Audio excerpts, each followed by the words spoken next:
Assalamualaikum warahmatullahi wabarakatuh. Panji hitam seringkali digambarkan sebagai pasukan yang kuat dan tangguh, melambangkan kemenangan, keadilan, dan iman atas kejahatan dan penindasan. Dipercayai bahwa pasukan ini akan memainkan peran penting dalam menegakkan kekhalifahan global Imam Mahdi dan membawa era kedamaian serta kemakmuran.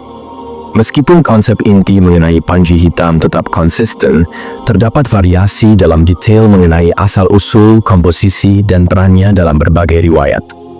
Beberapa tradisi menggambarkannya sebagai pasukan malaikat, sementara yang lain menyebutkan bahwa pasukan ini akan terdiri dari orang-orang beriman yang saleh dari wilayah timur dunia.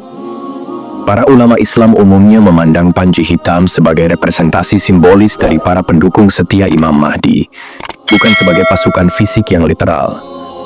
Mereka menekankan pentingnya menegakkan nilai-nilai Islam, mempromosikan keadilan, dan berusaha untuk perbaikan diri sebagai persiapan untuk kedatangan Imam Mahdi dan pemenuhan nubuat akhir zaman ini.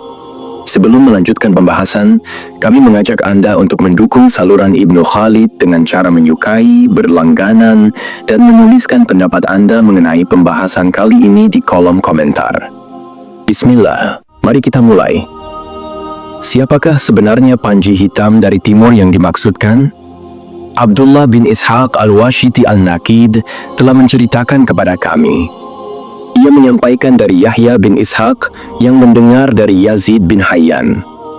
Saya mendengar Abu Mijlas menceritakan dari Ibnu Abbas yang menyatakan bahwa panji Rasulullah Shallallahu Alaihi Wasallam berwarna hitam dan benderanya berwarna putih.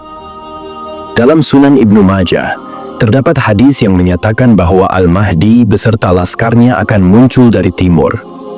Apabila gunung menjadi penghalang perjalanan mereka, niscaya gunung tersebut akan mereka hancurkan hingga rata menjadi jalan. Rasulullah Shallallahu Alaihi Wasallam bersabda, akan datang panji-panji hitam dari timur, seolah-olah hati mereka adalah kepingan-kepingan besi. Siapapun yang mendengar tentang mereka, hendaklah datang kepada mereka dan berbayatlah kepada mereka, meskipun terpaksa merangkak di atas salju. Al-Hafiz Abu Nuaim menyatakan bahwa Allah Subhanahu wa Ta'ala akan menghimpunkan sahabat-sahabatnya, tentara Al-Mahdi yang dipanggil Ikhwan, sebanyak tentara Badar, yaitu 313 orang lelaki, seolah-olah mereka adalah singa-singa jantan yang keluar dari hutan. Hati mereka ibarat kepingan-kepingan besi. Jika mereka berkehendak untuk memindahkan gunung, niscaya akan mereka lakukan. Pakaian mereka seragam, seolah-olah mereka berasal dari satu ibu dan satu ayah. Dari Ibnu Umar radhiyallahu anhu, Rasulullah Shallallahu Alaihi Wasallam ditanya oleh para sahabat radhiyallahu anhu, apakah ada orang yang beriman kepadamu, sedangkan mereka tidak pernah melihatmu, dan membenarkan ajaranmu, sedangkan mereka tidak pernah melihatmu? Baginda Rasulullah Shallallahu Alaihi Wasallam menjawab, mereka adalah ikhwanku dan mereka bersama-samaku. Beruntunglah mereka yang melihatku dan beriman kepadaku, dan beruntung juga mereka yang beriman kepadaku, meskipun mereka tidak pernah melihatku. Pernyataan ini diulang hingga 3 kali. Hadis riwayat Muslim menyatakan bahwa ketika azan dikumandangkan, Asyhadu anna la ilaha illallah, surga akan bergoncang karena kerinduan para bidadari, dan segala mahligai surga serta bilik peraduannya juga akan bergoncang karena sangat merindukan Rasulullah Shallallahu Alaihi Wasallam. Selain itu, Rasulullah Shallallahu Alaihi Wasallam juga merindukan suatu kelompok dari kalangan umatnya yang akan muncul pada akhir zaman nanti. Mereka berakhlak dengan akhlak para nabi dan mengikuti jejak para siddiqin. Mereka adalah hurabah, orang-orang asing di kalangan umum mukminin. Kemunculan pasukan panji hitam dari timur telah disebutkan dalam banyak riwayat sahih yang telah disebutkan sebelumnya.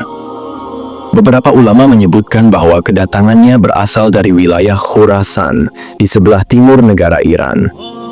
Diriwayatkan oleh Tirmidzi dari Abu Hurairah bahwa Rasulullah Shallallahu Alaihi Wasallam bersabda bahwa akan keluar dari wilayah Khurasan dengan bendera-bendera panji hitam, di mana tidak ada satu pun yang dapat menghalanginya hingga ia dikibarkan di wilayah Ilya, Yerusalem. Kelak, pasukan tersebut akan bersama kaum muslimin. Beberapa riwayat menyebutkan bahwa pasukan tersebut merupakan pasukan yang sejak awal mendukung Al-Mahdi. Mereka mendampingi Imam Mahdi dan turut terlibat dalam pembebasan Jazirah Arab. Dalam hadis riwayat Ibnu Majah, Rasulullah Shallallahu Alaihi Wasallam bersabda bahwa kemudian muncullah bendera-bendera hitam dari arah timur. Lantas mereka memerangi kaum dengan suatu peperangan yang belum pernah dialami oleh kaum sebelumnya. Kemudian beliau melanjutkan sabdanya, "Maka jika kamu melihatnya, berbayatlah walaupun dengan merangkak di atas salju, karena dia adalah Khalifah Allah Al-Mahdi." Mengutip buku Tanda Kiamat Besar, karya Mahir Ahmad Ash-Shufi tahun 2007, warna panji tersebut adalah hitam pekat, mirip dengan panji Rasulullah Shallallahu Alaihi Wasallam. Di tengah benderanya tertuliskan kalimat Tauhid La ilaha illallah dalam tulisan Arab. Setelah dibayat dan menjadi khalifah, Imam Mahdi pun diridai oleh penduduk bumi dan langit. Pada masa itu, manusia sangat membutuhkan seorang pemimpin yang adil di tengah merajalelanya kezaliman yang mereka derita. Kebaikan tersebut pun bertambah besar. Bumi mengeluarkan kekayaannya atas perintah Allah Subhanahu wa Ta'ala. Harta juga bertambah berkali-kali lipat dan diberikan kepada orang-orang dalam jumlah besar. Menurut sebagian riwayat, Imam Mahdi hidup di tengah masyarakat dalam kurun waktu 7 hingga 8 tahun. Diriwayatkan oleh Abu Sa'id Al-Khudri radhiyallahu anhu, Rasulullah Shallallahu Alaihi Wasallam bersabda, "Al-Mahdi muncul di antara umatku yang terakhir. Allah Subhanahu wa Ta'ala menurunkan hujan, bumi pun mengeluarkan tumbuh-tumbuhannya, dan dia memberikan harta dengan adil. Hewan-hewan ternak berkembang biak menjadi banyak dan umat menjadi mulia." Imam Mahdi hidup selama 7 atau 8 tahun. Hadis riwayat Hakim menjelaskan bahwa dalam banyak riwayat, Imam Mahdi senantiasa menanti kedatangan 313 pasukannya di dekat Ka'bah. Mereka adalah orang-orang pertama yang akan membaiat beliau. Setelah mereka berkumpul, dimulailah perjuangan sang imam. Mereka adalah pembawa bendera beliau dan orang-orang yang telah dinobatkan untuk menjadi pemimpin di seluruh penjuru dunia. Mari kita menyimak dialog mengenai 313 pasukan ini. Penanya meminta untuk dibacakan riwayat tentang 313 pasukan Imam Mahdi. Jawaban menyatakan bahwa terdapat banyak sekali riwayat dengan ungkapan yang beragam mengenai masalah ini. Jumlahnya mencapai puluhan hadis yang dapat dianggap sebagai hadis mutawatir. Dalam tafsir ayat ke-80 surah Hud, dijelaskan bahwa Nabi Lut alaihi salam berkata kepada kaumnya yang zalim, "Seandainya aku mempunyai kekuatan atas kalian semua, atau jika aku dapat berlindung kepada rukun keluarga yang kuat, tentu aku akan lakukan sesuatu terhadap diri kalian." Dalam surah Al-Quran Hud 80, Imam Ja'far Shaddiq menyatakan bahwa maksud kekuatan dalam ayat tersebut adalah Imam Mahdi. Adapun rukun yang kuat, maksudnya adalah 313 pasukan beliau.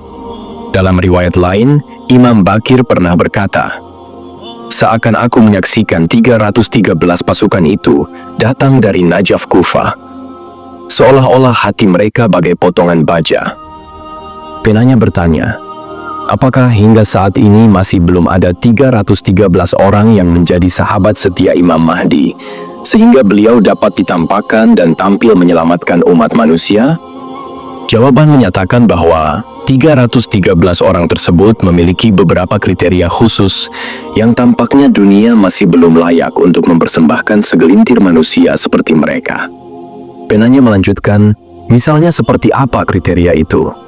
Jawaban menyatakan bahwa Imam Sajjad berkata, saat Imam Mahdi berdiri mengumumkan kepada orang-orang Mekah bahwa ia adalah Al-Mahdi dan meminta mereka untuk bergabung bersamanya, segerombolan musuh bangkit berusaha membunuhnya. Lalu dengan segera 313 orang berusaha menyelamatkan beliau dari bahaya. Dalam riwayat lainnya disebutkan bahwa Allah Subhanahu wa Ta'ala akan mengumpulkan mereka di Mekah seperti awan-awan di musim gugur, yang berarti mereka datang ke Mekah dengan cepat. Imam Ja'far Shaddiq berkata, Seakan aku melihat Al-Qaim berada di mimbar Kufah dan dikelilingi oleh 313 pasukannya yang jumlahnya sama dengan pasukan Nabi di Perang Badar. Mereka adalah para pembawa bendera dari sisi Allah untuk memimpin umat manusia di muka bumi. Jadi 313 pasukan tersebut adalah orang-orang spesial yang jika sekiranya dunia dibagi menjadi 313 bagian, mereka harus merupakan orang-orang yang layak dan mampu menjadi pemimpin di tiap bagian itu. Mereka harus memiliki perangai-perangai khusus seperti keilmuan, keberanian, dan semua nilai-nilai yang dijunjung Islam. Menurut sebagian orang, salah satu dari 313 pasukan itu mungkin seperti Imam Khomeini dengan segala perangai dan kriteria yang dimilikinya yang menjadi pemimpin untuk Iran. Itu baru satu orang. Jika ada 313 orang seperti itu, barulah kedatangan Imam Mahdi dapat terdukung. Penanya bertanya, jadi orang-orang dengan kriteria seperti itu harus ada di muka bumi agar dapat mendukung kedatangan beliau? Sebagaimana Nabi yang membutuhkan dukungan dari sahabat-sahabat setianya yang pintar, berani, dan cerdas. Penanya meminta penjelasan lebih lanjut karena pembahasan ini sangat menarik. Jawaban menyatakan bahwa kita pernah membaca ayat 148 surah Al-Baqarah yang berbunyi, "Di mana saja kamu berada, pasti Allah Subhanahu wa Ta'ala akan mengumpulkan kamu sekalian." Setelah membacakan ayat tersebut, Imam Ja'far Shaddiq berkata, yang dimaksud adalah sahabat-sahabat Imam Mahdi yang berjumlah 313 orang. Sumpah demi Allah, umat segelintir itu adalah mereka. Sungguh, mereka akan berkumpul dalam sesaat seperti awan-awan musim semi yang tertiup angin kencang hingga berkumpul di suatu tempat. Dijelaskan juga dalam riwayat bahwa mereka akan datang ke Makkah dari pelosok kota dan desa yang jauh sekali. Lalu Imam Mahdi menanti mereka di Zituwa, suatu tempat yang tidak jauh dari Ka'bah.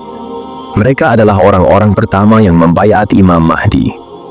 Imam Sajjad berkata, seakan aku melihat mereka datang dari Kufah, Jibril di sisi kanan mereka, Mikail di sisi kiri, dan Israfil di depan mereka. Mereka mengibarkan bendera Rasulullah Shallallahu Alaihi Wasallam dan sama sekali tidak mencondongkan bendera-bendera itu ke arah musuh-musuh Allah, kecuali Allah akan menghancurkan mereka. Penanya bertanya, mengapa hanya lelaki yang disinggung mengenai hal ini? Apakah perempuan tidak berperan sebagai pendukung beliau? Jawaban menyatakan bahwa masalah ini berkaitan langsung dengan perjuangan pertahanan dan perang yang identik dengan kaum lelaki. Tentu para wanita di balik medan peperangan berperan penting dalam mendukung imam dan pasukan-pasukannya. Bahkan ada riwayat yang secara langsung menjelaskan kehadiran para wanita sebagai pendukung beliau. Misalnya, Imam Bakir pernah berkata, sungguh akan datang 300 dan beberapa orang pasukan yang di antara mereka ada 50 perempuan. Mereka datang bagai kedatangan awan-awan musim gugur. Pernah diriwayatkan dari Mufadhal bahwa Imam Ja'far Shaddiq berkata, ada 13 perempuan bersama Al-Mahdi. Mufadhal bertanya, apa yang dilakukan perempuan-perempuan itu? Beliau menjawab, mereka mengobati orang-orang yang terluka dan merawat mereka, sebagaimana yang dilakukan oleh para wanita di zaman Nabi saat itu. Penanya bertanya, bukankah sejumlah sahabat itu sedikit sekali jika kita lihat betapa besar perjuangan yang harus dijalankan oleh Imam Mahdi? Jawaban menyatakan bahwa mereka adalah orang-orang spesial di permulaan perjuangan Al-Mahdi. Dalam riwayat disebutkan bahwa 313 orang itu adalah manusia ilahi yang membayat Imam Mahdi di antara Hajar Aswad dan Maqam Ibrahim. Mereka adalah wazir beliau yang mengemban tugas yang sangat berat di negara-negara sedunia. Disebutkan juga bahwa saat memenangkan Roma, pasukan Imam Mahdi meneriakan takbir. Dengan teriakan pertama, sepertiga Roma akan dikuasai. Lalu dengan teriakan kedua, sepertiga lainnya pun dikuasai. Dengan takbir ketiga, seluruh Roma bakal dikuasai. Selain itu, Imam Bakir juga pernah berkata bahwa akan ada 70.000 hamba Allah dari Kufah yang tulus hatinya yang akan menjadi pendukung Imam Mahdi. Demikianlah pembahasan kita kali ini. Semoga yang menyaksikan dapat memahami maksud yang kami sampaikan. Jika dirasa belum paham, Anda dapat memutar kembali dari awal atau bagian tertentu pembahasan agar tidak salah dalam memahami. Terima kasih telah menyaksikan hingga akhir. Semoga video ini bermanfaat. Dan jangan lupa untuk mendukung saluran Ibnu Khalid dengan cara menyukai, berlangganan, dan menuliskan pendapat Anda di kolom komentar. Akhir kata, wassalamualaikum warahmatullahi wabarakatuh.